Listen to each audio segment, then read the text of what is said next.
কয়েক বছর পর নীলা আর অর্ণবের ঘর আলো করে তাদের একটা কন্যা সন্তান হলো। তারা ভীষণ খুশি।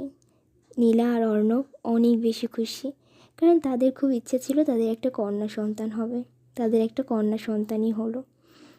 তারা দুজন দুজনকে অনেক বেশি ভালোবাসতো, আর কন্যা সন্তানটাও তাদের ভালোবাসার একটা বড় অংশ হয়ে আসলো। তারপর থেকে নীলা খুব ব্যস্ত হয়ে পড়লো। বাসায় এত কাজ, নিজের সন্তানকে দেখা, সব মিলিয়ে নীলা এখন আর অর্ণবকে সেভাবে সময় দিতে পারে না। তাদের আর ওই আগের মতো কথা হয় না। অর্ণবও সারাদিন অফিস করে এসে ক্লান্ত শরীরে শুয়ে পড়ে। সে আর ওইভাবে নীলাকে দেখে না। নীলার সারাদিন ব্যস্ততা, সারা রাত জেগে থাকতে হয়। মেয়েটা আবার ঠিকমতো ঘুমায়ও না, রাতে কান্না করে। অর্ণব সেই কান্না সহ্য করতে না পেরে অন্য একটা রুমে গিয়ে ঘুমিয়ে পড়ে, কারণ অর্ণবের আবার সকালে অফিস করতে হয়। এখন নীলার সব একাই করতে হয়। মাঝে মাঝে নীলার খুব মন খারাপ হয়। এখন আর অর্ণবের সাথে সে ভালোভাবে কথাও বলে না।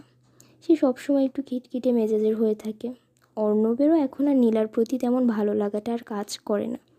কেন জানি অর্ণবও সেটা অনুভব করছে। নীলা এখন আর আগের মতো মিষ্টি কথা বলে না, আর অর্ণবও কেমন যেন কেয়ারলেস হয়ে গেছে। অর্ণব শুধু নিজেকে নিয়েই ভাবে, কিন্তু নীলার দিকে আর ওইভাবে খেয়াল করে না। এভাবে করেই তাদের চলতে থাকে। একটা সময় অর্ণব অনুভব করে গল্পের বাকি অংশ থাকবে পরের ভিডিওতে। সে পর্যন্ত সবাই ভালো